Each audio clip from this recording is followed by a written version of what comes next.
மனுஷனுக்கு வேல்யூ விஞ்ஞானம் எப்படி போட்டிருக்குன்னா, ஒரு மனித உடம்புல இருக்கிற கால்சியத்தை மட்டும் தனியாக எடுத்தால் ஒரு சின்ன ரூமுக்கு வெள்ளை அடிக்கலாமா. ஒரு மனுஷ உடம்புல இருக்கிற பாஸ்பரஸை மட்டும் தனியாக எடுத்தால் ஒரு 40 நெருப்பு தயார் பண்ணலாம். ஒரு மனுஷ உடம்புல இருக்கிற இந்த கொழுப்பு சத்தை மட்டும் தனியாக எடுத்தால் ஒரு 7 சோப்பு கட்டி தயார் பண்ணலாம். அது மாதிரி ஒரு மனுஷ உடம்புல இருக்கிற இரும்பு சத்தை மட்டும் தனியாக எடுத்தால் ஒரு 2 அங்குல அணி 2 செய்யலாம். இவ்வளவுக்கும் விலை போட்டால் 42 ரூபா 50 காசு. இதுதான் மனுஷனுக்கு விஞ்ஞானம் போட்டிருக்கிற விலை. அது எப்போ அது ஒசரும்னா, அவன் மனுஷனாக இருக்கிற வரைக்கும் இருக்கிறப்ப. அதுவும் செத்து போனால் அதுவும் கிடையாது, செத்து போனால் அதுவும் குறைஞ்சிரும். மிருகங்களுக்கெல்லாம் அப்படி இல்லை, செத்ததுக்கு அப்புறம் விலை கூடும். அங்கெல்லாம் எல்லா ஊர்லேயும் பார்த்தீங்கன்னா உயிர் கோழி 50 ரூபா, உரிச்ச கோழி 60 ரூபான்னு போட்டிருக்கோம். செத்ததுக்கு அப்புறம் 10 ரூபா அதிகம்.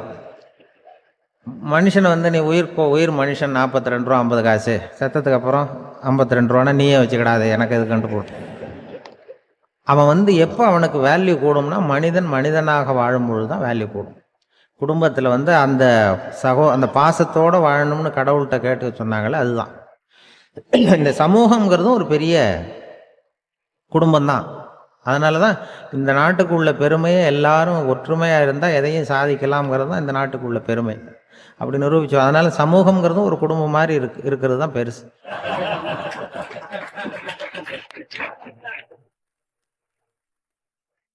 மனித நேயம்ங்கிறத பற்றி சொல்லுவாங்க. மனித நேயம் ஏன்னா ஒரு கணவனாக இருக்கணும், மனைவி மனைவியாக இருக்கணும். ஒரு மனுஷன் இன்னைக்கு மனிதனாக இல்லை, மனித நேயம் குறைஞ்சி போச்சு. இது குடும்ப உறவுகள்லாம் ரொம்ப மாறி போச்சுன்னு சொல்கிறேன். இப்போ நாகரிகத்தில் அப்படி தான் இருக்குது. ஒரு இதில் ஒருத்தன் என்ன பண்ணியிருக்கிறான், ஒரு சின்ன பையனை கொண்டு வந்தானா. ஒரு சின்ன பையன் பக்கத்தில் இருக்கான். ஒரு பெரியவர் கேட்டிருக்கார், யாரப்பா அந்த பையன் அப்படின்னு கேட்டிருக்கார். இவன் சொன்னான்னா, இந்த பையன் எனக்கு தூரத்து உறவு, எனக்கு தூரத்து உறவுன்னு இருக்கான். சரி, தூரத்து உறவுன்னா எப்படி அப்படின்னு கேட்டிருக்கான். இந்த பையன் எங்கள் அப்பாவுக்கு 8வது புள்ள அப்படின்னானா. கூட பிறந்தவனே அவ்வளோ தூரமாக போயிட்டான், 8வதாக பிறந்தான். அப்படி இருக்கு குடும்ப உறவுகள்ங்கிறது. இப்போ சில இதெல்லாம் இப்போ ஜாதி மத வேறுபாடெல்லாம் நம்முடைய முன்னேற்றத்தை தடுக்கும். விலங்குகள் நம்மளோட மேலானது. அதான் ஒரு ஊரில் ஒரு சிவன் கோயில் இருந்துதான். சிவன் கோயிலில் அந்த புறாவெல்லாம் வளர்ந்துக்கிட்டு இருந்திருக்கு. அந்த மாடத்தில், சிவன் கோயில் மாடத்தில் புறாவெல்லாம் குடியிருந்திருக்கு. உடனே அதுக்கு கும்பாபிஷேகம் பண்ணுறதுக்காக ஊரில் திட்டம் போட்டாங்க. சிவன் கோயிலுக்கு வெள்ளடிக்க ஆரம்பித்தாங்க. வர்ணம் பூச ஆரம்பித்ததும் அதுக்கு சாரம் கட்டுவாங்கல்ல, இந்த குச்சியெல்லாம் வச்சு சாரம் கட்டுவாங்க. உடனே இந்த புறாவெல்லாம் என்ன பண்ணிச்சான், இனிமேல் நம்ம இங்கே வெள்ளை அடிக்கிறாங்க, கும்பாபிஷேகம் வருது, நம்ம இங்கே குடியிருக்க முடியாது, எதிர்த்தாப்புல எங்கே போகலான்னு பார்த்துருக்கு. இந்த உயரம் கோபுரத்தில் இருந்த புறாவெல்லாம் எதிர்த்தாப்புல ஒரு மாதா கோயில் இருந்திருக்கு, சர்ச்சு. அங்கே சில மாடங்களில் புறாவெல்லாம் இருக்குது, சில மாடம் இருக்குது. உடனே நம்மளாம் அங்கே போடும் கொஞ்சம் காலத்துக்குன்னு எல்லாம் புறப்பட்டு இந்த மாதா கோயிலுக்கு போயிடுது. அங்கே போனால் அங்கே இருக்கிற புறாவோடு சேர்ந்து இதுவும் குடியிருந்துட்டுருக்கு. கொஞ்ச நாள் என்னாச்சு, அங்கே கிறிஸ்மஸ் வந்துட்டுது. கிறிஸ்மஸ் வந்ததும் சரி, இங்கேயும் வெள்ளடிக்க ஆரம்பிக்கிறாங்க. நம்ம மறுபடியும் எங்கடா போகிறதுன்னு பார்த்தா, அங்கே இருக்கிற புறாவோட சேர்ந்து இதுவும் சேர்ந்து நேராக ஒரு பள்ளிவாசல் இருந்தது. எதுக்கு அங்கே இருக்கிற மாடத்தில் போய் அங்கே குடியேறிட்டுது எல்லாம். அங்கே போனால் அங்கே ரமலான் மாதம் ரம்ஜானுக்காக அதையும் புதுப்பிக்க ஆரம்பித்தாங்க. இது என்ன பண்ணுறதுன்னு சொல்லி இந்த 3 செட்டு புறாவும் சேர்ந்து என்ன பண்ணிச்சு, எங்கே போகலான்னு பார்த்தா மறுபடியும் அதுக்குள்ளே இந்த சிவன் கோயிலில் கும்பாபிஷேகம் முடிஞ்சு போச்சான். முடிஞ்சிருக்கு, அங்கே போடுவோம் எல்லாருன்னு சொல்லி எல்லா புறாவும் அந்த சிவன் கோயிலுக்கு வந்துட்டுது. அங்கே போய் மாடத்தில் அதை குடியிருந்துட்டுது.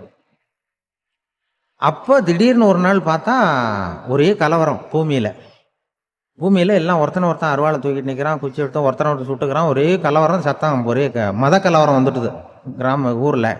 அப்போ புறாவெல்லாம் மாடத்தில் இருந்துக்கிட்டு ஒரு குஞ்சு புறா அவங்க அம்மாட்ட கேட்டுதான், இது என்ன, இந்த மனுஷனுக்கு என்ன ஆச்சு, இந்த மனுஷனுக்கு என்ன ஆச்சு, அவன் கத்தியை தூக்கிட்டு நிற்கிறானே அப்படின்னு கேட்டுதான். ஒரு குஞ்சு புறா அவங்க அம்மாட்ட கேட்டுதான், அம்மா புறா. இப்போ அம்மா அந்த புறா சொல்லிச்சான், மனுஷனுக்கு இப்போ மதம் பிடிச்சிருக்கு, அதான் கத்தியை தூக்கிட்டு நிற்கிறான் அப்படின்ட்டுருக்கு.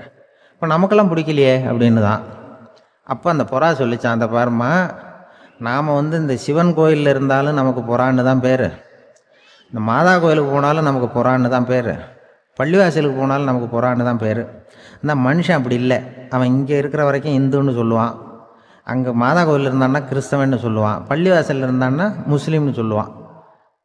அப்போ குஞ்சு புறா அது என்ன இப்படி பண்ணுறாங்க மனுஷங்க, இப்போ அவங்கள விட நம்ம வசதி போல் இருக்க, நம்ம தேவலாம் போல் இருக்க அப்படின்னு தான் அந்த குஞ்சு புறா. அப்போ அந்த தாய் புறா சொல்லிச்சான், உண்மைதான், அதனால தான் நம்ம மேலான இடத்துல இருக்கிறோம், அவன் கீழே நிற்கிறான் என்னமோ அப்படின்னு சொல்லிச்சான். இதுதான் அந்த குடும்பம்ங்கிறது, சமுதாயம்ங்கிறது ஒரு பெரிய குடும்பம். அது இந்த புறாகிட்டேருந்து மனுஷன் கற்றுக்க வேண்டியிருக்கு. அப்படி இருக்குது இன்றைக்கி மனுஷனுடைய நிலைமை. அதை புரிஞ்சுக்கணும். அப்படி தான் ஒவ்வொரு இதுலேயும் நாம் நடந்து கொள்ள வேண்டியிருக்குது. மிருகங்கள்கிட்டேருந்து கற்றுக்கிற வாய்ப்பெல்லாம் இருக்குது. அப்படி சொல்லுவாங்க. அந்த இதில் நாம் குடும்பத்தில் என்னென்னா, இப்போ இந்த பிள்ளைகளை பற்றி சொல்லுவாங்க. இப்போ ராமர் லட்சுமணர் கதை சொல்லுவாங்க. அதாவது ராமரும் பரதனும் பந்து விளையாடிக்கிட்டு இருந்தாங்களாம் சின்ன வயசில் பந்து விளையாடிக்கிட்டு இருந்தாங்களாம். உடனே ராமர் வந்தாராம். கோசலை அவங்க அம்மா மடியில், கோசலை மடியில் சோர்ந்து போய் உட்காந்தாராம். சந்தோஷமாக உட்காந்துருக்கார். அப்போ அந்த கோசலை அம்மா கேட்டாங்களாம், ஏன்ப்பா அப்படி இவ்வளவு சந்தோஷமாக இருக்கே, என்ன காரணம் அப்படின்னு கேட்டிருக்கார். அப்படின்னு அந்த அம்மா கேட்டிருக்கு. ராமன் சொன்னான்னா, இது என் தம்பியோட நான் பந்து விளையாண்டுக்கிட்டு இருந்தேன், பரதன். அவன் ஜெயிச்சுட்டான், நான் தோத்துட்டேன். என்னை அவன் ஜெயிச்சுட்டான். அவனுடைய வெற்றி எனக்கு சந்தோஷமாக இருக்குது, தம்பியோட வெற்றி. அதனால் நான் சந்தோஷமாக இருக்கேன்னு சொல்லியிருக்கேன். அந்த அம்மாவுக்கு ரொம்ப சந்தோஷம், தம்பி ஜெயிக்கிறாங்கிறத பற்றி அண்ணன் சந்தோஷப்படுறானே அப்படின்னு. கொஞ்ச நேரத்தில் பரதன் வந்திருக்கான். அவன் சோர்ந்து போய் கலங்கி போய் அதே அம்மா மடியில் உட்காந்துருக்கான். நீ ஏன்ப்பா, நீ தான் ஜெயிச்சுட்டியாமே, நீ என்னத்துக்கு வருத்தப்பட்டுக்கிட்டு வர அப்படின்னு கேட்டிருக்கேன் அந்த அம்மா. அப்போ பரதன் சொன்னானா, நான் ஜெயிக்கணுங்கிறதுக்காக அண்ணன் விட்டு கொடுத்தாரு, தோத்துட்டாரு, அதனால் எனக்கு வருத்தமாக இருக்குது. உண்மையில் அவர் தான் ஜெயிச்சிருக்க வேண்டியது, எனக்காக விட்டு கொடுத்தாரு, அதனால் நான் வருத்தப்படுறேன்னா. அப்போ அந்த அம்மா சொல்லித்தான், இப்படி தான் தம்பியினுடைய வெற்றி அண்ணனை சந்தோஷப்படுத்துது, அண்ணனுடைய தோல்வி தம்பியை வருத்தப்பட வைக்குது. இப்படி தான் இருக்கணும் அண்ணன் தம்பின்னா, அப்படி தான் குடும்பத்திலையும் இருக்கணும்னு சொல்லி அந்த அம்மா சொன்னதாக சொல்லுவாங்க ராமாயண கதை. அதே போல் இப்போ இதில் வரும், நபிகள் நாயகத்தினுடைய பேரர்கள், பாத்திமாவனுடைய பிள்ளைகள் 2 பேர், ஹசன் ஹுசைன் 2 பேர் நபிகள் நாயகத்தினுடைய பேரன்மார்கள். அன்னை பாத்திமாவனுடைய குழந்தைகள். ஹசனும் ஹுசைனும் பேசிக்கிறதே இல்லையா கொஞ்ச நாள். இந்த அம்மாவுக்கு அதை பார்க்குறாங்க, ஏதோ அண்ணன் தம்பிக்குள்ளே ஏதோ தகராறு போல் இருக்கு, ஏன் பேசிக்க மாட்டேங்கிறாங்க அப்படின்னு சொல்லி அந்த பிள்ளைகளை கூப்பிட்டு வச்சு அந்த அம்மா புத்தி சொல்லிச்சான். இதை பாருப்பா, நீ அண்ணன் தம்பிக்குள்ளே இது மாதிரி இருக்கக்கூடாது. உங்கள் பாட்டனார் ஒரு புத்திமதி சொல்லியிருக்காரு, உனக்கு தெரியுமா? ஒரு முஸ்லீம் இன்னொரு முஸ்லீமோடு 3 நாட்களுக்கு மேல் பேசாமல் இருந்தால் அது அவனை கொலை செய்வதற்கு ஒப்பாகும் அப்படின்னு நபிகள் நாயகம் சொல்லியிருக்கார், தெரியுமா உனக்குன்னு அந்த அம்மா சொல்லிச்சான். அப்போ அந்த தம்பிக்காரர் சொன்னாராம், ஹுசைன் சொல்லியிருக்கார், அதுவும் எனக்கு தெரியும். அதே தாத்தா பாட்டனார் என்ன சொல்லியிருக்காருன்னா, அந்த 2 பேரில் யார் முதல்ல சலாம் சொல்கிறாங்களோ, யார் முதல்ல முன்னாடி பேசுகிறாங்களோ அவங்களுக்கு சொர்க்கம் கிடைக்கும், இறைவனுடைய ஆசி கிடைக்கும்னு சொல்லியிருக்கிறார். அந்த ஆசி அண்ணனுக்கு கிடைக்கட்டுமேங்கிறதுக்காக நான் பேசாமல் இருக்கிறேன் அப்படின்னா.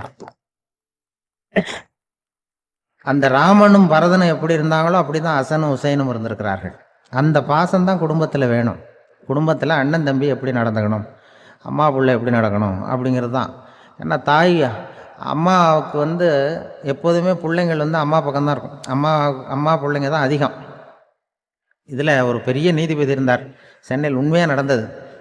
சென்னையில் ரொம்ப காலத்துக்கு முன்னாடி, காந்தி இருந்த காலத்தில் சென்னையில் ஒரு நீதிபதி, அவர் ஒரு நாள் கோர்ட்லாம் விட்டு ரொம்ப கஷ்டப்பட்டு ராத்திரி சும்மா போய் உடனே வீட்டுக்கு வரல. கோர்ட்டினுடைய நடவடிக்கை முடிஞ்சு வீட்டுக்கு வராமல் போய் எங்கெங்கேயோ போய் சுற்றிவிட்டு அந்த நண்பர்களோடு அப்படி உல்லாசமாக அப்படி கொண்டாடிவிட்டு நடுராத்திரிக்கு வந்திருக்கிறாரு வீட்டுக்கு 1 மணிக்கு. அப்போ அந்த வயசான அம்மா வாசல்லையே காத்துக்கிட்டு இருக்கு. உள்ளே போச்சு நீதிபதி, இன்னும் சேரலேன்னு வாசல்லே நின்றுட்டு இருந்துதான். அப்போ அது வந்த உடனே பலார்னு அரைஞ்சி விட்டாங்களாம் அந்த அம்மா. ஏன்டா அவ்வளோ தூரம் எங்கே போனேன், என்ன தான் நீதிபதியாக இருந்தாலும் அவங்களுக்கு உள்ள தானே, பலார்னு அரைஞ்சி விட்டாங்க. உடனே அவர் கலங்கி போய் அழுதாராம். மறுநாள் கேட்டிருக்காங்க அந்த பக்கத்தில் இருந்தவங்க, ஏன் நீ பெரிய நீதிபதி, பெரிய பதவியில் இருக்க, அதனால் உன்னை உங்கள் அம்மா அடிச்சிட்டாங்கன்னு அழுதியா அப்படின்னு கேட்டாங்களாம். அப்போ அவர் சொன்னாராம் நீதிபதி, இல்லை, நான் இது மாதிரி எங்கள் அம்மாக்கிட்ட அடிக்கடி அடி வாங்குவேன், எப்போதும் அவங்க அடிக்கிற அடி பலமாக விழும், இப்போ அவங்க அடித்தது எனக்கு வலிக்கவே இல்லை, அந்த அளவுக்கு அவங்களுக்கு வயசாகிட்டுதே, பலம் குறைஞ்சிட்டுதேன்னு நினச்சி அழுதேன் அப்படின்னுக்காரான். அதுதான் புள்ள அம்மா பேரில் உள்ள பாசங்கிறது. இதே போல் நான் சொன்னது மாதிரி முன்னாடி இவர் ஒரு இறைநேச செல்வர் ஒருத்தர் இருந்தார். ஒரு அம்மா எனக்கு அப்பா தண்ணி கொடுப்பா அப்படின்றது, படுக்கையில் இருந்த அம்மா. இவர் ஏதோ படிச்சுக்கிட்டு இருந்தவர், ஒரு சின்ன இளைஞர், உடனே ஓடி போய் ஒரு குவளையில் தண்ணி எடுத்துகிட்டு போய் அம்மாவுக்கு முன்னாடி நிற்கிறார். முன்ன அந்த அம்மா அதுக்குள்ளே தூங்கி போச்சு. இவர் அந்த தண்ணியை வச்சுக்கிட்டு அவர் பாட்டு நிற்கிறார். விடிஞ்சு போச்சு. விடிகிற சமயத்தில் அந்த அம்மா முடிச்சு பார்க்குது, பையன் தண்ணியோட கையில் வச்சுட்டு நிற்கிறார். ஏம்மா என்னப்பா நீ ராத்திரி பூரா தண்ணியோட நின்றுட்டு இருக்கிறியா எனக்கா அப்படின்னு. அப்பா அந்த அவர் சொன்னாராம், ஆமாம்மா ராத்திரி தண்ணி தாகமாக இருக்குன்னு கேட்டீங்க, உடனே தண்ணி கொண்டு வந்துட்டேன். ஓடி வந்து பார்க்கும்பொழுது நீங்கள் தூங்கிக்கிட்டு இருந்தீங்க. தூங்கிட்டு இருக்கும்பொழுது உங்களை எழுப்ப வேண்டாம், தூக்கத்தை கெடுக்க வேண்டாம்னு நான் நினச்சேன். அதனால் எழுப்பலை. தூக்கம் முழிக்கிற சமயத்தில் உடனே தாகமாக இருக்கும், தண்ணி குடிக்கணும்னு ஆசைப்படுவீங்க, அதனால் தண்ணியை பக்கத்துலேயே வச்சுட்டு நிற்கிறேன் அப்படின்னு அந்த இளைஞர் சொன்னாராம். அப்படியே கட்டி பிடிச்சிட்டு நீ பிற்காலத்தில் பெரிய அறிஞராக வருவேன்னு சொல்லி அந்த அம்மா வரணும்னு சொல்லி இறைவனை வேண்டாங்களாம். அவர் தான் இஸ்லாமிய மார்க்கத்தில், தீன் மார்க்கத்தில் பெரிய ஆளானது. அதாவது ஷர்புதீன் யாஹ்யான்னு ஒருத்தர், ஒரு பெரிய இஸ்லாமிய பேரறிஞராக வந்தார். இப்படி அம்மா பேரில் பாசமாக உள்ளவங்களாம் இருந்தாங்க நிறைய. அப்படி அந்த குடும்பத்தில் வந்து அந்த பாசம் நேசம் எவ்வளவு இருக்கோ அவ்வளவுக்கு அவர்கள் உயர்வார்கள்ங்கிறது தான் நம்முடைய பெரிய இதெல்லாம் பெரியவங்கள்லாம் சொல்லியிருக்கிறது அதுதான். அதனால தான் அந்த கணவனுடைய பங்கு என்ன, மனைவியினுடைய பங்கு என்ன, பிள்ளைகளுடைய பங்கு என்னங்கிறத பற்றி ரொம்ப விவரமாக சொல்கிறதுக்காக தான் அதை பற்றி நாம் சிந்திக்க வேண்டிய நேரம் இதுங்கிறதுனால தான். இருக்கிற எல்லாருக்கும் வணக்கம். நான் இப்பொழுது தான் முதல் தடவையாக இந்தியாவை விட்டு வெளியில் வந்திருக்கிறேன். அதுவும் உங்கள் ஊருக்கு வந்ததில் ரொம்ப சந்தோஷம், மகிழ்ச்சி. என்னை பற்றி ரொம்ப பெருமையாக பல வார்த்தைகள்லாம் சொன்னார். அவர் அவ்வளவு பெருமையாக சொன்னதற்கு காரணம் அவ்வளவு நானே அவருக்கு எழுதி கொடுத்தது.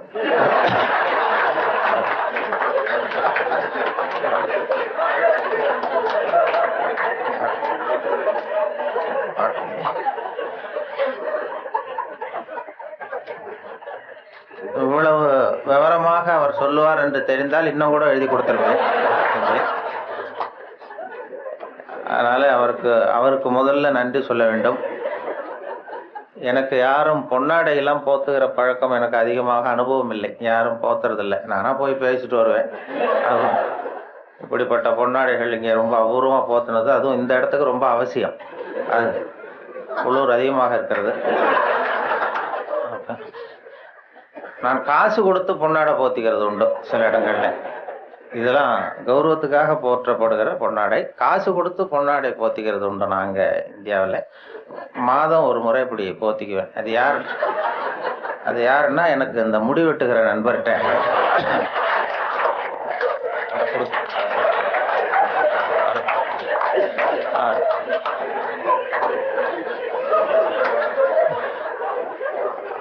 அப்படி போத்தி கொள்வது வழக்கம். அப்படிங்கிறத அவர் புரிந்து கொண்டிருப்பார்னு நினைக்கிறேன். அதுக்கு பிறகு சரி நம்ம இனிமேல் உடம்பு பூரா கடிக்கிறதுக்கு முன்னாடி வந்துடுவோம் இங்கே அப்படின்னு சொல்லி இங்கே வந்துட்டார். இங்கே தான் அவர் கடிபடாமல் இருக்கிறார். அவருடைய சிந்தனை வந்து வித்தியாசமாக நான் பார்த்து அவருடைய புத்தகத்தை எப்பொழுதுமே இது மாதிரி புத்தகம் வெளியிடுன்னா அவங்க வெளியிடுற புத்தகத்தை பரீட்சைக்கு படிக்கிறது மாதிரி படிக்கிறது. அப்போ தான் அதை பற்றி விவரமாக தெரியும்னு சொல்லி படித்து வச்சுக்குவேன். அவர் புத்தகம் அது மாதிரி ஆரம்பத்தில் சொன்னது மாதிரி செய்திகளை கவிதையாக்கி இருக்கிறார்னு சொன்னாங்களே, அது செய்திகளை கூட கவிதையாக்கலை, செய்திகள் ஏற்படுத்தின உணர்வுகளை அவர் கவிதையாக்கியிருக்கிறார். செய்தி அப்படியே கவிதையாக்கிப்பில்ல. இப்போ அது மாதிரி இப்போது ஒரு இதில் எங்கேயோ ஒரு இடத்துல பவுன் கிடைக்கிது, பூமியில் காங்கோவிலேயே எங்கேயோ பொண்ணு கிடைக்கிதுன்னு மனிதர்கள் சல்லடை போட்டு அலசுகிறார்கள்னு ஒரு செய்தி. யாரோ மண்ணில் பொண்ணு கிடைக்கிது, தங்கம் இருக்குன்னதும் மனிதர்கள்லாம் போய் கும்பலாக சல்லடை போட்டு சலிச்சுக்கிட்டு இருந்தாங்களாம். இது செய்தி. இதை இவர் பார்க்கும் பொழுது நானும் சலிச்சு பார்க்குறேன், ஒரு மனுஷன் கூட கிடைக்கலையே அப்படிங்கிறார். அதை அப்படியே செய்தி ஆக்கலை. இவர் வந்து அதை தன்னுடைய உணர்வுகள், அதாவது தமிழில் கவிதை எழுதுறதுக்கு கொடுத்து வைக்கணும் ரொம்ப. என்ன காரணம்னா மொழியியல் அறிஞர்கள்லாம் என்ன சொல்கிறாங்கன்னா, மொழியெல்லாம் தெரிஞ்சவங்க, மற்ற மொழிகளில் கவிதை இருக்கிறது, தமிழ் கவிதையாகவே இருக்கிறது அப்படின்னு சொன்னாங்க.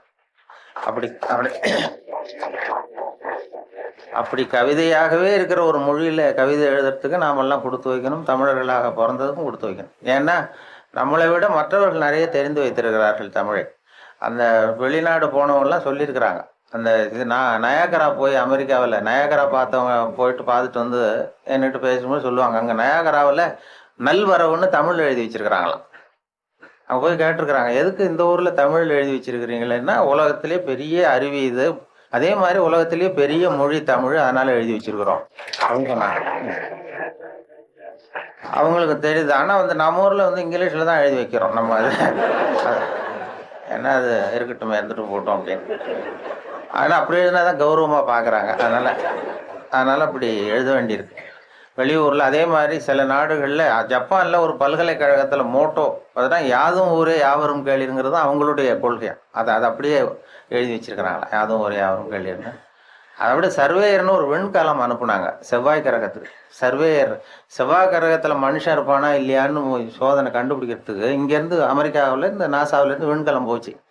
அப்போ என்னன்னா, அங்கே மனிதர்கள் நம்ம விட முன்னேறியவர்கள், நாகரிகத்தில் பெரியவங்கள்லாம் இருப்பாங்கன்னு ஒரு சந்தேகம் அவங்களுக்கு.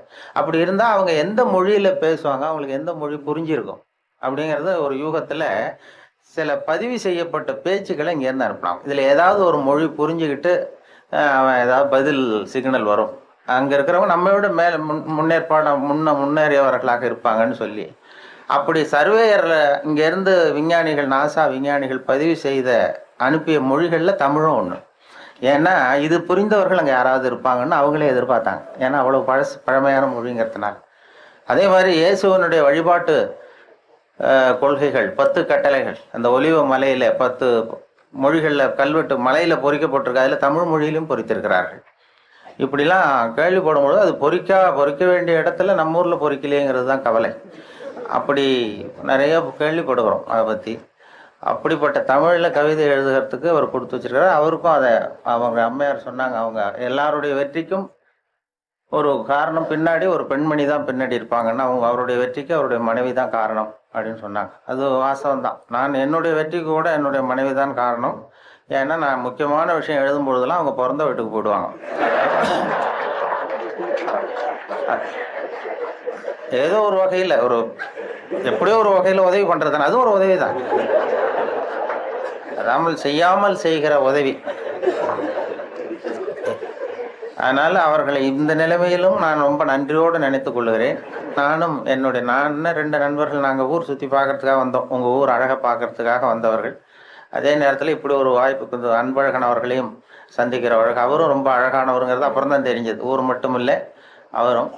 அதில் என்ன பொறாமைன்னா, அவருக்கும் 60 வயசு, எனக்கும் 60 வயசு. என்னன்னா யாரும் அதனால் நான் வரும்பொழுது அவர் பக்கத்தில் உட்காந்துடக்கூடாதுன்னு நினச்சிக்கிட்டே வந்தேன். ஏன்னா அவர் பக்கத்தில் நான் உட்காந்தா எனக்கு ரொம்ப வயசானது மாதிரி தெரியுது. நல்ல வேலையாக என்னை தனியாக கொண்டு போய் அங்கே உட்கார வச்சது ரொம்ப மகிழ்ச்சி. அவர் நேற்று வரும்பொழுதே நானும் நண்பர்கள் 2 பேரோடு வந்தேன். இப்போ பொறியாளர் ஞானசுந்தரம் அவர்கள் தமிழகத்தினுடைய தலைமை பொறியாளராக இருந்து ஓய்வு பெற்ற வீரபத்திரன் என்கிற அண்ணாச்சி, அவரும் வந்திருக்கிறார். 3 பேர் வந்தோம். அவர்கிட்ட அதான் கேட்டேன், என்னாச்சு இவருக்கு 60 வயசுன்னா நம்பவே முடியலையே அப்படின்னு சொல்லி நாங்கள் பேசிக்கிட்டோம். அவர் பார்த்ததும் இருக்கும் அண்ணாச்சி, அது நம்மளை ஒப்பிட்டு பார்க்காதீங்க, அது அவர் இப்படித்தான் பாரு, நம்மளை கம்பேர் பண்ணி பார்த்தா சந்தேகமாக தான் இருக்குது, அதை பார்க்க வேண்டாம்னு சொன்னார். அப்புறம் இன்னைக்கு பார்த்தோம், இன்னும் ஒரு 5 குறைஞ்சிட்டுது வயசு அப்படின்னு. நேற்று பார்த்ததை விட இன்னும் ஒரு 5 வயசு குறைஞ்சிட்டுதே அப்படிங்கிறது மாதிரி பேசிக்கிட்டோம் நாங்கள். அது ரொம்ப அபூர்வம், அழகாக. அதை மனசு சுத்தமாக விட்டு அழகாக இருந்தால் தான் முகம் அழகாக இருக்கும். அது உள்ளத்தில் இருக்கிறது தான் மனசில் வரும். அந்த தெளிவான சிந்தனை, அந்த சிரிப்பு அவர் பார்த்தார். ஏன்னா வயசு குறையறதுக்கு எனக்கு சந்தேகம், எப்படி ஒரு குறைஞ்சிது நேற்றை விடனா, வயசு குறையறதுக்கு இது வரைக்கும் யாரும் மாத்திரை கண்டுபிடிக்கல, மாத்திரை கத்திர சாப்பிடுவாரோ அப்படின்னாரு. இன்றைக்கு முக்கியமான தகவல் நான் தாமதமாக வந்தது தான். இருந்தாலும் இந்த இன்று ஒரு தகவல் என்கிற நிகழ்ச்சி வானொலியில் 14 ஆண்டுகள் சென்னை வானொலியில் ஒலிபரப்பானது, இடைவிடாமல் நாள்தோறும் 14 ஆண்டுகள் தொடர்ந்து ஒலிபரப்பானதுக்கு காரணம் என்னை வேறு எந்த நிலையத்துக்கும் மாற்றாமல் இருந்தது தான் காரணம். அது தினம் காலையில் ஒரு 5 நிமிஷங்களுக்கு சொன்னோம். அது தொடங்கியதே ஒரு வேடிக்கையான விஷயம். நான் கேன்டீனில் சாப்பிட்டுக்கிட்டு இருக்கும்பொழுது சக ஊழியர்கள்ட்ட பேசிக்கிட்டு இருந்தேன். நீங்கள் இனிமேல் ரேடியோவில் ரொம்ப சிரமப்பட்டு நிகழ்ச்சிகள் தயார் பண்ண வேண்டாம், ஏன்னா தொலைக்காட்சி விட்டது, அதனால் எல்லோரும் அதை தான் பார்க்க போகிறாங்க, நாம் ஒன்றும் அதிகமாக சிரமப்பட வேண்டியதில்லைன்னு சொல்லிகிட்டு இருந்தேன் வேடிக்கையாக. இது எங்களுடைய இயக்குனர் காதுக்கு போயிட்டுது.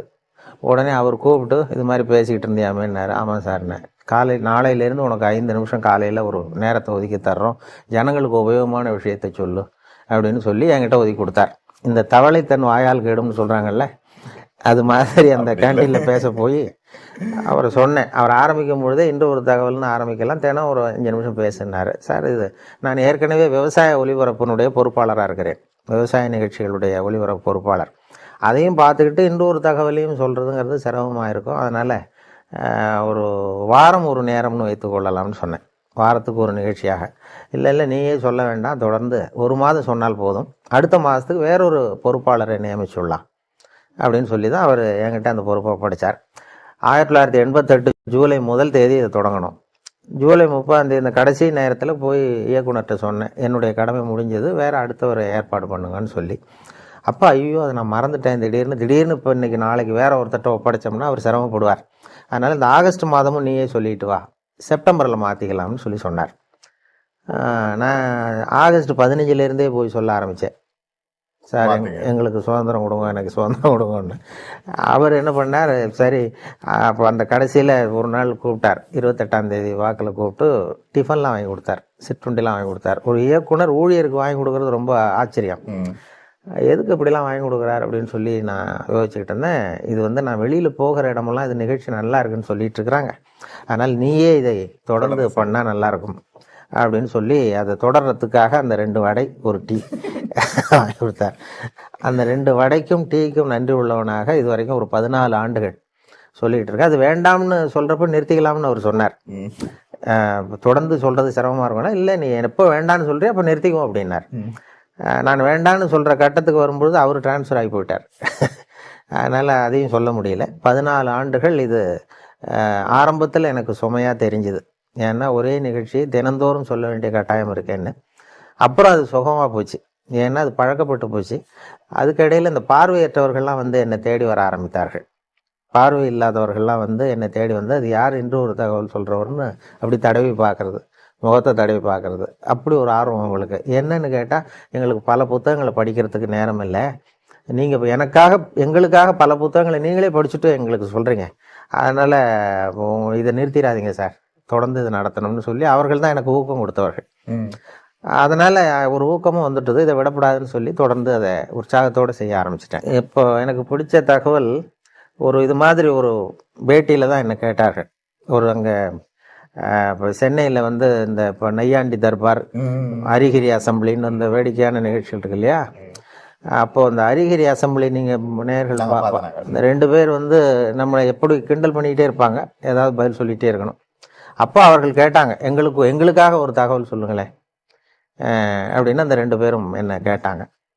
அப்போ சொன்னேன், அந்த தகவல் வேணா இப்போ சொல்கிறேன். அது என்னென்னா, ஒரு ஊரில் திடீர்னு ஒருத்தருக்கு 2 பேருக்கு ஏதோ தலைவலி, அவர் மருத்துவமனைக்கு வந்திருக்கிறாங்க 2 பேரும்.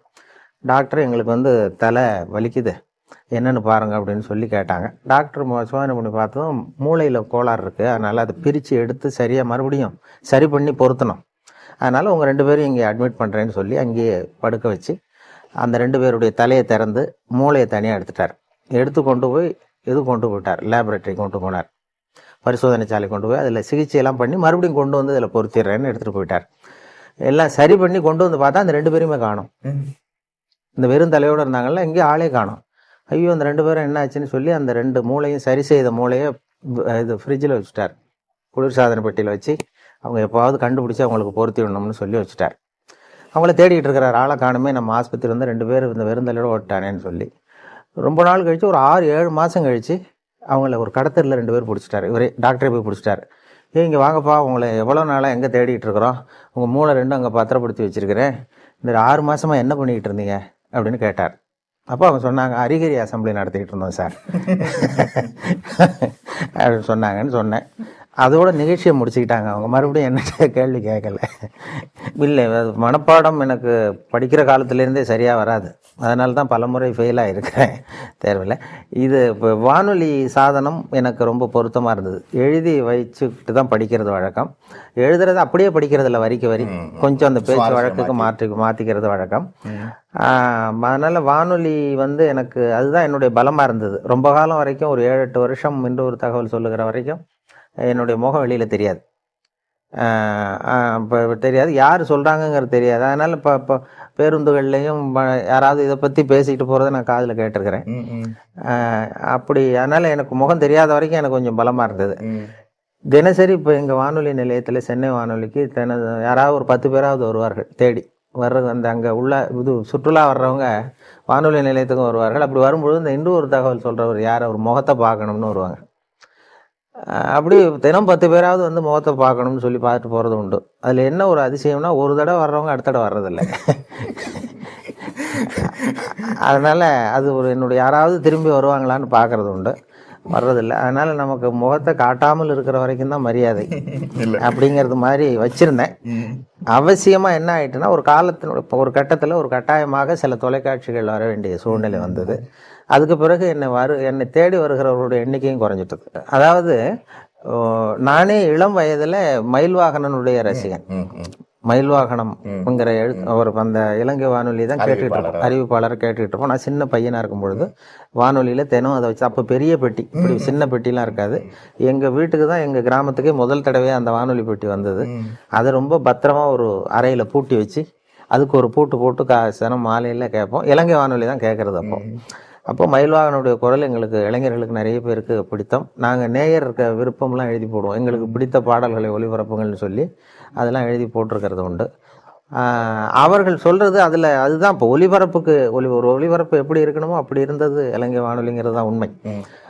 இந்திய வானொலியில் கொஞ்சம் அந்த செயற்கைத்தனங்கள் அதிகம் அது இருந்தது. அப்புறம் இப்போ காலப்போக்கில் இப்போ நாங்கள் மாற்றிட்டோம், ரொம்ப இயல்பாக பேசுகிற பழக்கத்துக்கு வந்துட்டோம். அதனால் இலங்கை அறிவிப்பாளர்கள் எனக்கு இப்போ நேரடி பரிச்சயம் BH அப்துல் ஹமீது என்னை நேரடியாக சந்திக்க வைத்தார்கள் ஒரு தொலைக்காட்சி நிகழ்ச்சிக்கு.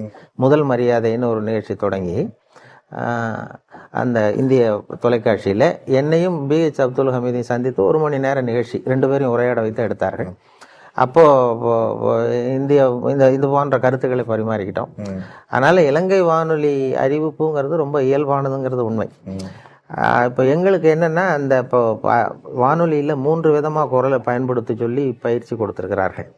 வானொலியில் குரலை மட்டுமே உபயோகப்படுத்துகிறவர்கள் 3 விதமாக பண்ணலாம்னு சொல்லி, அதாவது ஒன்று அறிவிப்பு, விவரிப்பு, நடிப்புன்னு சொல்கிறது.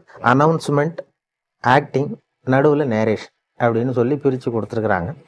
அறிவிப்புன்னு வரும்பொழுது, ஒன்றை அறிவிக்கும் பொழுது என்னுடைய அபிப்பிராயம் என்னங்கிறது தெரியக்கூடாது. ஒரு அறிவிப்பாளருடைய தகப்பனார் அமைச்சர்னு வைங்களேன், அந்த அமைச்சர் அன்று காலையில் கொல்லப்பட்டிருக்கிறார்னு வச்சுக்கோங்க, சுட்டு கொல்லப்பட்டார். அந்த செய்தியை அந்த அமைச்சருடைய மகன் அறிவிப்பாளராக இருந்து வாசிக்கிறார். அவர் அழக்கூடாது.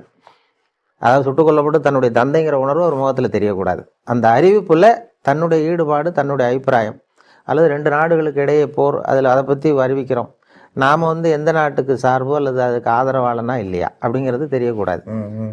இப்போது பீகாரில் வெள்ளம்னு படிக்கிறோம், வெள்ளம் வந்துட்டுதுங்கிறது நம்ம அழுதுகிட்டே படிக்கக்கூடாது. விவசாய அறிவிப்பில் ஒரு பூச்சி விழுந்துட்டுது, அந்த பூச்சிக்கு பாதிப்பு அதிகமாக இருக்குங்கிறதுனால நம்ம சோகத்தை காட்டக்கூடாது. இது அறிவிப்பில் உள்ளது. நடிப்பில் நானாக இருக்கிறது இல்லை, கம்ப்ளீட்டாக நான் வீரபாண்டிய கட்டபொம்மன்னா அது கட்டபொம்மனாகவே மாறிடுறோம். இது 2க்கும் இடைப்பட்டது விவரிப்புங்கிற இதில் கொண்டு வராங்க. விவரிப்பு என்னென்னா, இப்போ கிரிக்கெட் கமெண்ட்ரி, அப்போ லேசாக உற்சாகத்தை காட்டலாம் ஒரு உற்சாகமான நேரங்களில், அல்லது ஒரு பெரிய தலைவர் இறந்துட்டார், அதுக்கு நேர்முக வர்ணனை கொடுக்குறோம். இப்போ நான் எம்ஜிஆர் இறந்த பொழுது நான் நேரடி வர்ணனை கொடுத்தேன். அந்த கடைசியாக அந்த அடக்கம் பண்ணுகிற இடத்துல நான் இருந்தேன். அது மாதிரி வர்ணனை கொடுக்கும் பொழுது கொஞ்சம் அந்த சோகமும் இழைய விடணும், அதில் நம்முடைய உணர்வையும் காட்டணும் இல்லையா. சுத்தமாக அறிவிப்பு மாதிரி எனக்கு அதுக்கு சம்மந்தம் இல்லைங்கிறது மாதிரி சொல்லக்கூடாது, இருக்கக்கூடாது. அதனால் 3 வகையை பிரித்து இந்த குரலை வெளிப்படுத்தும்படியாக எங்களுக்கு பயிற்சி கொடுத்தார்கள். அதனுடைய விளைவு தான் என்னென்னா, பல இடங்களில் நாங்கள் எங்களுக்கு சம்மந்தம் இல்லாத மாதிரியே சொல்ல ஆரம்பித்தோம். அதுதான் நீங்கள் கேட்ட கேள்வி. அதனால் இப்போ இலங்கை வானொலியில் அப்படி இல்லை, அந்த இது மாதிரியான பிரிவில் உற்சாகமாக நீங்கள் என்ன நினைக்கிறீர்களோ உற்சாகமாக சொல்லலாம். அதுதான் கேட்பதற்கும் சுவாரஸ்யமாக இருக்கும்.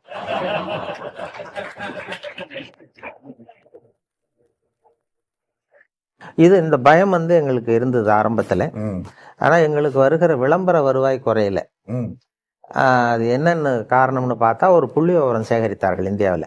அதாவது ஊடகங்கள் எந்த அளவுக்கு மக்களை சென்று அடைகின்றனன்னு சொல்லி, பத்திரிகை, வானொலி, தொலைக்காட்சி.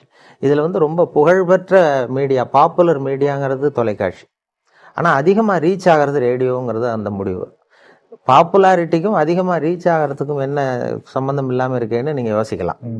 ஒரு விளம்பரத்தை தொலைக்காட்சியில் கொடுக்கும் பொழுது அந்த தொலைக்காட்சியை பார்க்கிறவர்களுக்கு அது போய் சேர்ந்துருது அந்த விளம்பரம். அதே விளம்பரத்தை ரேடியோவில் கொடுக்கும்பொழுது ரேடியோவை கேட்காதவர்களுக்கும் போய் சேருது. எப்படின்னா, ஒரு தேநீர் கடையில் தேநீர் அருந்துறதுக்காக ஒரு 10 பேர் நின்றுட்டுருப்பாங்க. அவங்களுடைய நோக்கம் ரேடியோ கேட்கணுங்கிறது இல்லை, டீ சாப்பிடணுங்கிறது தான் நோக்கம். அவங்கள அறியாமலே ஒரு விளம்பரம் 10 பேர் காதில் விழுந்துருது. அல்லது அந்த வழியாக சைக்கிளில் போயிட்டுருக்கிற ஒருத்தர் ஏதோ ஒரு கடையில் பாடுகிற அந்த இதில் இருக்கிற விளம்பரம் போய் சேர்ந்துருது. அதனால் அதிகமாக 87% வானொலி விளம்பரங்கள் சென்றடைகின்றனங்கிறது ஒரு புள்ளி வரும். அந்த பலத்தில் தான் இப்போ வானொலி போய்கிட்டுருக்கு. நாங்கள் அதனால தான் அந்த வானொலியினுடைய விளம்பரங்கள் வருவாய் குறையாமல் போய்கிட்டுருக்கு. அது முதல்ல நான் விவசாய ஒலிபரப்பு பிரிவில் திருநெல்வேலி வானொலி நிலையத்தில் சேர்ந்தேன். அப்போ சேர்ந்த புதுசில் ஒரு அறிவிப்பை கொடுத்து விவசாயிகளுக்கு உழவர்களுக்கு இந்த அறிவிப்பை சொல்லுங்கள்னு எனக்கு பொறுப்பு ஒப்படைச்சாங்க. படிச்சுட்டு நான் இப்போ என்ன பண்ணேன், அதில் என்ன எழுதியிருந்ததுன்னா அதை அப்படியே படிக்க சொல்லி கொடுத்தாரு. அதில் என்ன எழுதியிருந்ததுன்னா, இப்போது திருநெல்வேலி மாவட்டம் புளியங்குடி வட்டார விவசாயிகள் கவனத்திற்கு ஒரு செய்தி. அந்த வட்டாரத்திலே நெல் பயிரில் குருத்துப்பூச்சி விழுந்திருக்கிறது. அந்த குருத்துப்பூச்சிக்கு என்ட்ரின் மருந்து அடிக்க வேண்டும். 1 மில்லி மருந்துக்கு 2 லிட்டர் தண்ணீர் வீதம். 100 மில்லி மருந்தை 200 லிட்டர் தண்ணீரில் சேர்த்து விசை தெளிப்பான் என்றால் 60 லிட்டர் தண்ணீரிலும், கைத்தெளிப்பான் என்றால் 200 லிட்டர் கரைசலும் தெளிக்க வேண்டும் அப்படிங்கிறது அறிவிப்பு. இதை வானொலிகள் அறிவிக்கணும். அப்படியே படிக்க சொல்லி கொடுத்தார்கள். நான் என்ன சொன்னேன், அதை படிக்கும்பொழுது எனக்கு புரியறது மாதிரி பண்ணிட்டேன். புளியங்குடி வட்டார விவசாயிகளே, உங்கள் வயலில் பூச்சி விழுந்திருக்கிறதாக சொல்கிறாங்க. பூச்சிக்கு மருந்து அடிக்கணும், அது ரொம்ப அவசியம். அது எப்படி மருந்து அடிக்கணும்னா என்ட்ரின் மருந்து அடிக்கணும். 1 வாளி தண்ணி எடுத்து வச்சுங்க. அந்த என்ட்ரின் மருந்து பாட்டில் மூடி இருக்கு, அந்த மூடியால் 2 மூடி மருந்தை அந்த வாளியில் ஊற்றுங்க. ஒரு குச்சியால் கலக்கி வயலில் அடிங்க, சரியாக போடும் அப்படின்னு சொன்னேன். அதாவது மில்லி கணக்கை விட்டுட்டு, 1 வாளிங்கிறது 18 லிட்டர் 20 லிட்டர் தண்ணீர், 1 மூடிங்கிறது 4 மில்லி மருந்து. அதனால் 1 வாளி தண்ணிக்கு 4 மூடி மருந்து அல்லது 2 மூடி மருந்துன்னு நான் கணக்கு சொல்லி போட்டேன். அப்போ அங்கே இயக்குநர்களாக இருந்தவங்க, என்னுடைய அதிகாரிகள், இது இப்படிலாம் வானொலியில் பேசுவது தவிர, இப்படி மொழியை கொச்சைப்படுத்தக்கூடாது, ரொம்ப அது துல்லியமாக சொல்லணும், சயின்டிஃபிக்காக சொல்லணும் அப்படிங்கிறது மாதிரி அவர்கள் என்ன கொஞ்சம் இது பண்ணாங்க. சரி சார், நான் திருத்தி கொள்கிறேன்னு சொல்லியிருந்தேன். அதுக்கு பிறகு அந்த புளியங்குடி வட்டாரத்திலேருந்து விவசாயிகள்லாம் வந்தாங்க வானொலி நிலையத்துக்கு. வந்து அவங்க இப்போ அதிகாரிகள்கிட்ட பேசும்பொழுது, சார் ரொம்ப காலமாக இந்த விவசாய அறிவிப்புலாம் கேட்டுக்கிட்டு இருக்கிறோம், ஆனால் இப்போ தான் நீங்கள் என்ன சொல்கிறீங்கன்னு எங்களுக்கு புரியுது விளங்குதுன்னு. அப்போ அவங்களே அதிகாரிகளே பார்த்து என்கிட்ட, நீ இனிமேல் இந்த விவசாய நிகழ்ச்சியில் மட்டும் வேணா அப்படி பேசு, மற்ற இதில் வேண்டாம் அப்படின்னு சொல்லியிருந்தாங்க. அதுக்கு மட்டும் அனுமதி கொடுத்தார்கள். அப்படி ஆரம்பிச்சது தான் அது. அப்புறம் அந்த பேச்சு வழக்குங்கிறதுக்கு ஒரு அங்கீகாரம் கிடைச்சிட்டது. அதாவது பாரதியாரே பேசுவது போலவே எழுதுவது சிறப்புன்னு சொல்லி ஒரு இடத்துல சொல்லியிருக்கிறார்.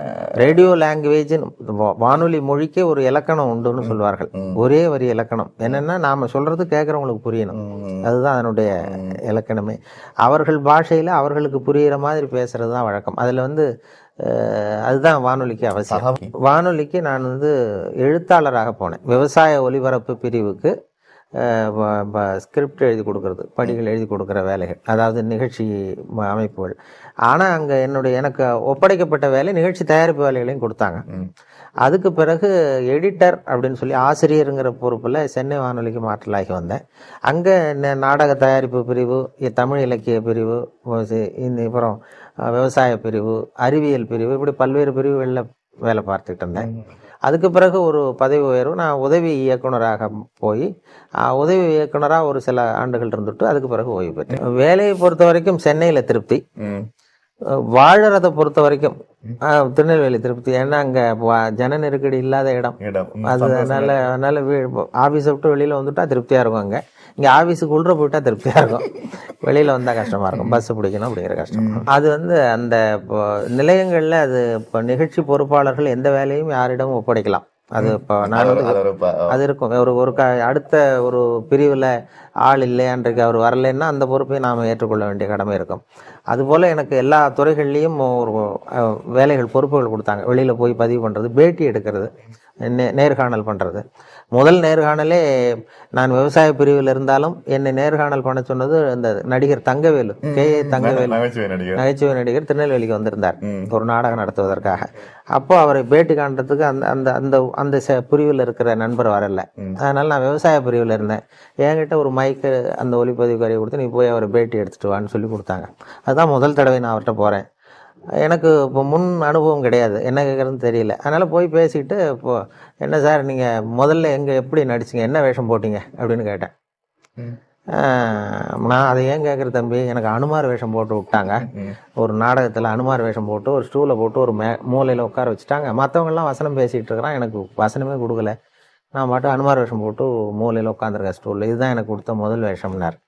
நான் சொன்னேன், அப்படின்னா ரொம்ப கஷ்டப்பட்டு நடிச்சிருப்பீங்க போல் இருக்கே சார், சிரமப்பட்டுன்னு. அதில் என்ன சிரமம் தம்பி, அதான் வசனம் கிடையாது, அனுமார் வேஷம் சும்மா உட்காந்துருக்கிறது தானேன்னார். இல்லைங்க, அனுமார் வேஷம் போட்டுக்கிட்டு சும்மா உட்காந்துருக்கிறது கஷ்டம் இல்லையாங்க. அப்போ சிரிச்சார். நான் என்ன மாதிரியே பேசுகிறேன் நீ அப்படின்னு. அப்போ எனக்கு உற்சாகமாக இருந்தது அந்த முதல் நேர்காணலே. என்ன மாதிரியே பேசுகிறேன்னார். அதனுடைய விளைவு என்னென்னா, அவருடைய கடைசி படத்துக்கு நான் தான் குரல் கொடுக்க வேண்டிய கட்டாயம், அவர் மாதிரியே பேச வேண்டிய ஒரு நிலைமை. பெரிய மருதுன்னு ஒரு சினிமா படத்தில் அவர் நடிச்சுட்டு இறந்துட்டார். ஆஹா. அப்போ அவருடைய குரலுக்கு கொடுக்கணும்னு சொல்லி என்னை தான் அழைச்சிட்டு போய் அவருக்கு குரல் கொடுத்தேன். அவர் ஆரம்பத்தில் என்னை மாதிரியே பேசுகிறேன்னு சொன்னதும், அவரை மாதிரியே பேச வேண்டிய ஒரு சந்தர்ப்பம் கடைசியில் கிடைச்சதும் ஒரு பெரிய எதிர்பாராத ஒரு ஒற்றுமை. அவர் கலந்து கொண்ட கடைசி நிகழ்ச்சி கூட என்னுடைய மகளுடைய திருமணம் தான். மேடை பேச்சு ரொம்ப ஒரு அசௌகரியமான நிலை தான். இப்போ எனக்கு வந்து நான் ரேடியோவில் தான் பேசி பழக்கமே தவிர மேடையில் அனுபவம் இல்லை. ஆனால் ரேடியோவில் பேசுகிறதுனால இவர் மேடையிலையும் பேசுவார் போல் இருக்குன்னு சொல்லி கட்டாயப்படுத்தி கொண்டு போய் மேடையை ஏற்றி விட்டாங்க. அதனுடைய விளைவு தான் அப்படி பேசிட்டு இருக்கிறது. மேடையில் இப்போ ரொம்ப நேரம் பேசுகிறவர்கள்லாம் குறைச்சல். முன்னாடிலாம் மணிக்கணக்கில் பேசிக்கிட்டு இருந்தால் பொறுமையாக கேட்பாங்க. இப்போ வந்து எல்லாமே சுருக்கமாக முடியணுங்கிறது மாதிரி. இந்த ஒரு தகவலே கொஞ்சம் புகழ்பெற்றது காரணம் சுருக்கமாக முடிகிறதும் ஒரு காரணம். 5 நிமிஷங்களில் முடிச்சுக்கிறோம். அதே தினம் 1 மணி நேரம் இன்னொரு தகவல் சொல்கிறேன் அப்படின்னு ஆரம்பிக்கிறதா வச்சுக்குவோம். பொறுமையாக கேட்க மாட்டாங்க. அதனால் மேடை பேச்சுங்கிறது இப்போ ரொம்ப நேரம் பொறுமையாக உட்கார்ந்துருக்கிற மனோபாவம் இல்லை. அதனால தான் வேடிக்கையாக கூட சொல்லுவாங்க, ஒரு மேடை பேச்சாளர் ரொம்ப நேரம் பேசிகிட்டு இருந்துட்டு ரொம்ப சார் மன்னிச்சிங்க சார், நான் கடிகாரத்தை கூட பார்க்க மறந்துட்டேன் இருக்கார். கேட்டுக்கிட்டு இருந்தவர் சொன்னாராம், ஏன் கடிகாரத்தை தான் பார்க்க மறந்தேன், பின்னாடி மாட்டிருக்கிற கேலண்டரையாவது பார்க்கக்கூடாதான் அப்படின்னாராம். அப்படின்னா வாரக்கணக்கில் பேசிகிட்டு இருக்கிறான்னு அர்த்தம். அப்படி அந்த பொறுமை இழந்த எல்லாம் அவசர யுகம். அதனால் எதையும் சுருக்கமாக தெளிவாக சொல்லுவது முக்கியங்கிற நிலைமை வந்துட்டுது. அதனால் மேடை பேச்சுக்கு வரவேற்பு இருக்குது தமிழகத்திலையும். சரி, அதிக நேரம் காத்துக்கிட்டு இருக்கிறதுக்கு மக்கள் தயாராக இல்லை. அரசியல் வந்து இல்லை, இளம் வயதில் எனக்கு அந்த சில பொது உடைமை கட்சிகள் ஈடுபாடு இருந்தது மாணவ பருவத்தில். அதன் பிறகு இதுவரைக்கும் எந்த கட்சியிலுமே இதுவரைக்கும் ஈடுபட்டதில்லை. நான் கொஞ்ச காலம் வந்து படித்து முடிச்சுட்டு விவசாய அதிகாரியாக 3 வருஷம் இருந்தேன். அதுக்கு பிறகு உள்ளூர் பஞ்சாயத்து போர்டு பிரசிடெண்ட்டாக இருந்தேன். ஊராட்சி மன்ற தலைவராக 7 வருஷம் இருந்தேன். 1970 77 வரைக்கும். அப்போ எலெக்ஷனில் நின்றேன் உள்ளூரில், கட்சி சார்பு இல்லாமல் நின்று உள்ளாட்சி மன்ற தலைவராக இருந்தேன். அப்போ சில அரசியல் கட்சிகள்லாம் வாங்க அப்படின்னு சொல்லி, இப்போ இந்த எம்ஜிஆர் அப்போ தான் புதுசாக கட்சி தொடங்கியிருந்தார், அதிமுகன்னு சொல்லி. அந்த கட்சி அமைப்பாளர்கள் கிராம பகுதியில் உள்ள படித்த இளைஞர்களெல்லாம் கட்சியில் சேர்க்கணும்னு முயற்சி பண்ணாங்க. அப்போது என்னையும் சேர சொல்லி கேட்டாங்க. அது அப்போ எனக்கு அரசியல் ஈடுபாடு இல்லை, விவசாயத்தில் தீவிரமான சொந்த விவசாயம் பண்ணிகிட்டு இருக்கேன் ஊரில். எங்கள் தகப்பனாருக்கும் அதில் விருப்பம் இல்லை அரசியல் ஈடுபடுறதுக்கு. அதனால் நான் அப்போ நான் சேரலை. இப்போ ஒரு நிகழ்ச்சி பத்திரிகையில் கேட்டாங்க, இது ஏன் சார் அப்போ நீங்கள் சேர்ந்துருந்தா இன்றைக்கி ஒரு பெரிய மந்திரி ஆகிருக்கலாமே அப்படின்னு ஒருத்தர் கேட்டார். மந்திரியும் ஆகிருக்கலாம், அதுக்கப்புறம் ஜெயிலுக்கும் போயிருக்கலாம், அந்த அளவுக்கு வந்திருப்பேன் அப்படின்னு சொல்லி.